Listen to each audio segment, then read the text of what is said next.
Story 1. The Invisible Friend. When Emily was just 6 years old, she often played alone in her room.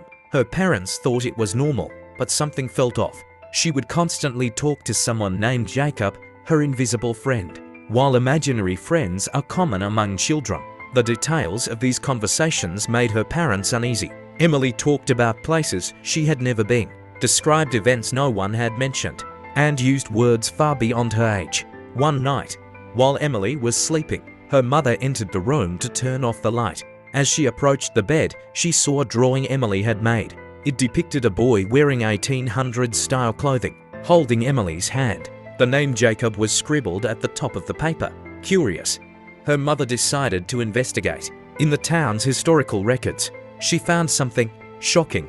A boy named Jacob had died 150 years ago, right where their house now stood.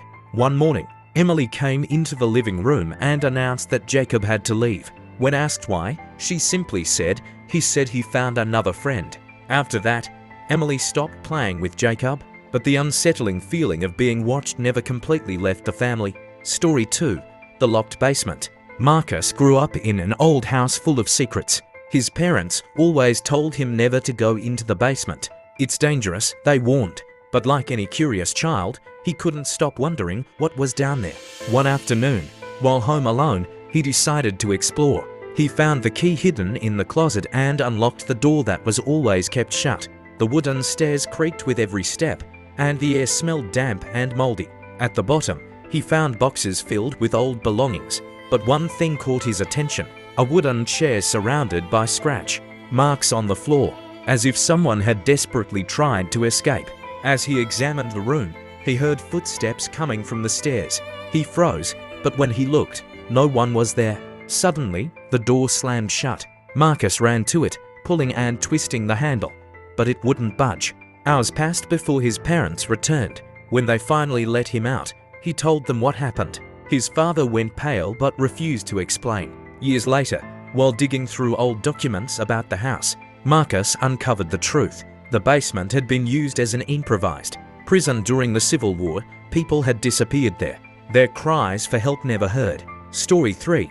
The Voice in the Forest. Sophia and her family spent their summers in a remote cabin in the mountains. One evening, while playing near the forest, she heard a voice calling her name. Thinking it was her mother, she ran toward the sound, but the closer she got, the more wrong it felt. The voice was soft but unnervingly artificial, as though someone were trying to mimic her mother. When she reached a clearing, she froze. Standing in the darkness was a tall, thin figure with a pale, blank face. It tilted its head, as if studying her. Before she could scream, she heard her real mother calling from far away. She turned to run, but when she looked back, the figure was gone. When she told her mother what had happened, her mother grew worried and forbade her from going into the forest at night. On the last day of their trip, as they packed to leave, Sophia found something on the windowsill, a small cloth doll, dressed to look exactly like her, complete with matching hair and clothes. These stories remind us of how the past, the unknown, and the unexplainable can leave deep scars, especially in childhood. Whether through invisible friends, forbidden places, or sinister encounters, they show that some mysteries in the world may never be fully understood.